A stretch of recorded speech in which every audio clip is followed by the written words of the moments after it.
ଜଳ ଜମି ଜଗତ ତାକୁ ଆମେ ଆଜି ଅଧିକାର କରିବା ନା କରିବାନି? ଯଦି ଏକଜୁଟ ନ ହେବା କେମିତି ପାଇବା? ଆଉ ଏକଜୁଟ ନହେଲେ କାହିଁକି ଆମକୁ କିଏ ପସନ୍ଦ କରିବ, କିଏ ଖାତିର କରିବ? କେହି ମାନିବେ ନାହିଁ। ଏକତା ହିଁ ବଳ, ସେଟା ମୁଁ କହିଲି।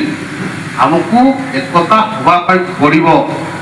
ଆମର ଯୋଉ ଅଧିକାର ଅଛି ସେ ଅଧିକାରକୁ ଜବରଦସ୍ତ ଛଡ଼େଇବା ପାଇଁ ପଡ଼ିବ। ଭାଇ ମୁଁ ପୁରା ଆଜି ଆପଣମାନଙ୍କ ସାଙ୍ଗରେ ଯୋଡ଼ିଛି, କହିବା କାହାକୁ? ଜଣେ ଲୋକ ପ୍ରତିନିଧି ବିଧାୟକ ଆମ ସାଙ୍ଗରେ ଅଛନ୍ତି, ସେଥିରେ ଡର ଭୟ କିଛି ରହିବ ନାହିଁ। ସେଇଭଳି ଆଗାମୀ ଦିନରେ ଯୋଉ 8 ଲକ୍ଷ ଟଙ୍କା ସରକାର ମଞ୍ଜୁର କରିଛନ୍ତି ଗୋଟେ ପ୍ୟାନେଲ କରିକି ଭଗବାନଙ୍କର ଯୋଉ ପ୍ରତିମୂର୍ତ୍ତି ତିଆରି କରିବା ପାଇଁ, ସେଇଟା ସମାଜ ହିଁ କରିବ। କିନ୍ତୁ ଯେତେବେଳେ ଆମେ ବିର୍ସାମୁଣ୍ଡାଙ୍କ ଷ୍ଟାଚ୍ୟୁଟେ ବନେଇବା, ସେଥିପାଇଁ ତ ଆଡଭାନ୍ସ ଦେବା ପାଇଁ ପଡ଼ିବ। ମାସଟେ ଲାଗିବ କିନା? ମୁଁ 20 ରୁ 25 ତାରିଖ ଭିତରେ ଯୋଗାଯୋଗ କରିବେ। ମୋ ପକେଟରୁ ମୁଁ 50,000 ଟଙ୍କା ଆପଣମାନଙ୍କୁ ଦେବି। ଆଡଭାନ୍ସ ଆପଣମାନେ ଦେଇକି ମୂର୍ତ୍ତି ବନେଇବି। ମୂର୍ତ୍ତି ରେଡି ହେଲା ପରେ ତାପରେ ପ୍ୟାନେଲ କରିବା, ସରକାର ଟଙ୍କାରେ ପ୍ୟାନେଲ କରିକି ଛିଡ଼ା କରିବା।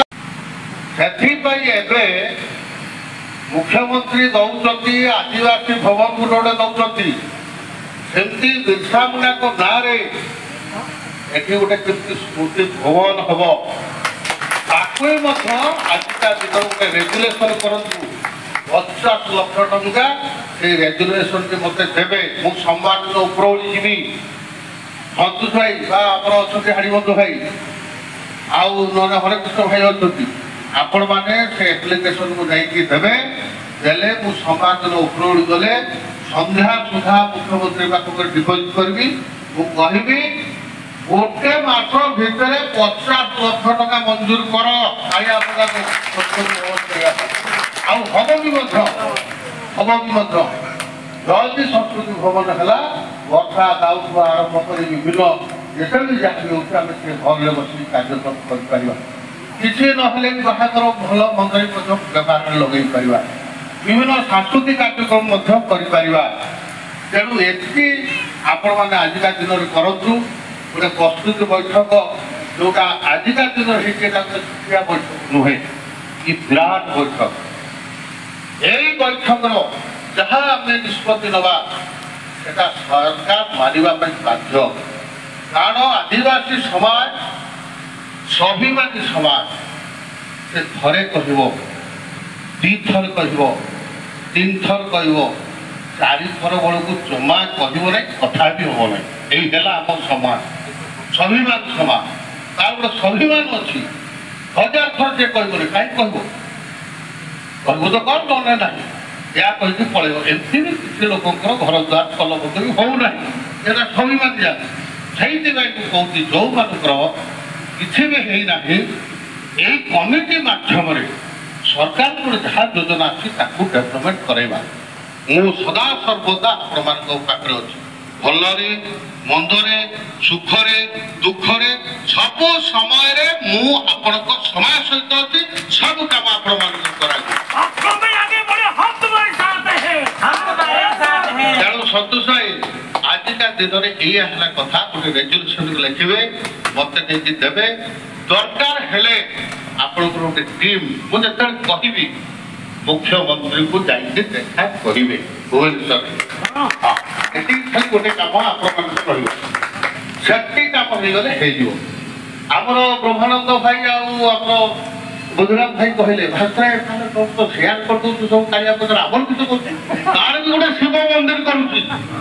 ମାଲକାନଗିରିରେ ଆମେ ଗୋଟେ ଶିବ ମନ୍ଦିର ବି କରୁଛୁ। 5 ଲକ୍ଷ ଦିଆହେଇଛି, ଯେତେ ଲାଗିବ ଟଙ୍କା ଦିଆଯିବ। ଆଜି ବି ସେ କଥା ଘୋଷଣା କରୁଛି ବ୍ରହ୍ମାନନ୍ଦ ଭାଇ। ସେ 10 ଲାଗୁ, 20 ଲାଗୁ, 25 ଲକ୍ଷ ଲାଗୁ, ଯାହା ଲାଗିବ ଶିବ ମନ୍ଦିର କରାଯିବ। ବ୍ରହ୍ମାନନ୍ଦ ସାରେ ଠିକ ଅଛି। ହଁ, ଦରକାର ହେଲେ ଗୋଟେ କଲ୍ୟାଣୀ ମଣ୍ଡପ ବି ସେଠି କରିବା, ଏ କଥା ବି ମୁଁ କହୁଛି। ତେଣୁ ଆମ ପାଖରେ ସମୟ ଅଛି, ଆଉ ଏଇଟା ଗୋଟେ ସୁବର୍ଣ୍ଣ ସୁଯୋଗ ଅଛି। ଆଉ ଏଇ ସମୟରେ ଯଦି କରିପାରିବା ନାହିଁ ଭାଇ, ଆମେ କେବେ ଆଉ ପାରିବା ନାହିଁ। କିନ୍ତୁ କରିବା ପାଇଁ ହେଲେ ଏକତା ଦରକାର, ଏକଜୁଟ ଦରକାର।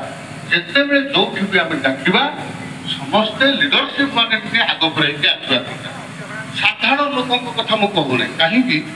बहुत लोक आमर गरीब अच्छे खटुंट खाऊँ न खटिले हम ना तेणु ताकू जी आम गुरुत्व नवा दबाटा जो आम मेला हम कार्यक्रम जो बाकी समय जो जो लीडर मान अच्छा से लीडर मान उपस्थित रही जदि लीडर मैंने आग आगे बढ़ती किसी आ जो एप्लिकेशन लिखे आमर जेहेतु पितामह भीष्म जड़े आम समाज अच्छा कि ना कह सी किए वीरभद्र सिंह महोदय टे से दस्खत टे ने रेकमेंडेसन देते आउ टे ग्रेविटी रही सी बुझीजे ना वीर बाबू बेटे चाहते ना हाँ आउ से अमंग हे ना भी दस्खत दरकार मुझे निश्चय देवी एमएलए हिसाब किंतु आम समाज से पुरुखा जड़े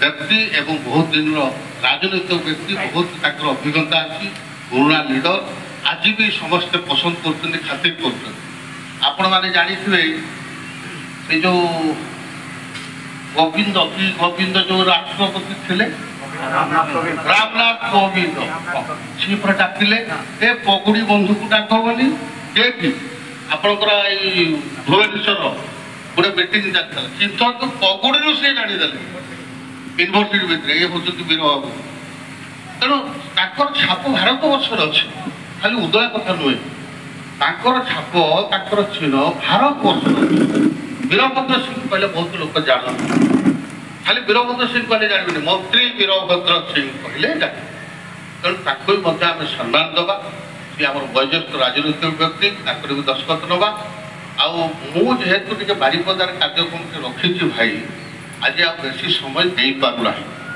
20 ରୁ 25 तारीख भितर जीवे 50,000 टका मुझे देवी हाड़ीबंधु भाई हाँ हरे कृष्ण भाई जो मैंने भी आप संगठन अच्छा कहीं ने आउ सुंदर मूर्ति करेंगे से लक्षे लागू 2 लाख लागू कंप्रोमाइज ना टकर कि समस्ते जमी जानवे भगवान भल सुंदर मुगुनी पथर करवा सिमेंट फेमेंट करवा ना सिमेंट नुह कला मुगुनी पथर करवा भलरे कर जहाँ करेंगे भलरे करवा तो करमती छात हम पेडेल हम से कथा भी करवा आउ केमती नाच गीत हम कल्चरल पेडेल हम ताकू भी करवा जहाँ लगे आवश्यकता अच्छी खाली मुझे कथा कहने 50 ये 20 70 कथा कहने 1 टका ऊपर लगे दिखाई समाज को जो दबा पूरा करवा तेणु आजिका विशेष किसी कहूना समस्ते मंच बसी आमर मंचासीन बंधु मैंने उपस्थित समस्त गुरुजन मैंने माँ मैंने भौणी मैंने आउ केत आसवा वर्षा छाड़ी जाऊ नाच फाच करवा करम नाच तो आसूसी फेर नाचवा गाइबा किसी ओडुआ ना आज ये कामना कर रोचे वंदे मातरम भारत माता की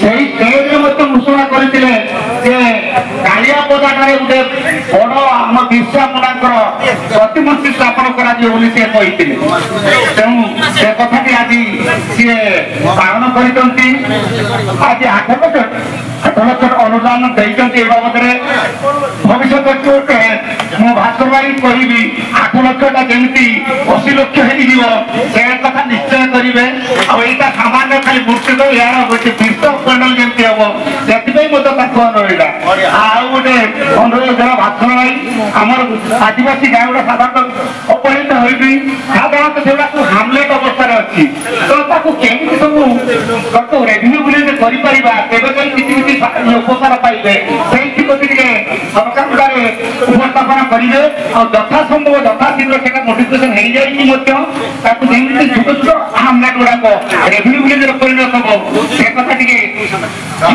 सरकारी कल को तत्पर करेंगे विशेष अनुरोध कर सरकार गोटे घोषणा कर गोटे नुआ पंचायत मन कर पंचायत साईगुड़ा विराट पंचायत तुम साइड गोटे इटा रेवेन्यू को नहीं दस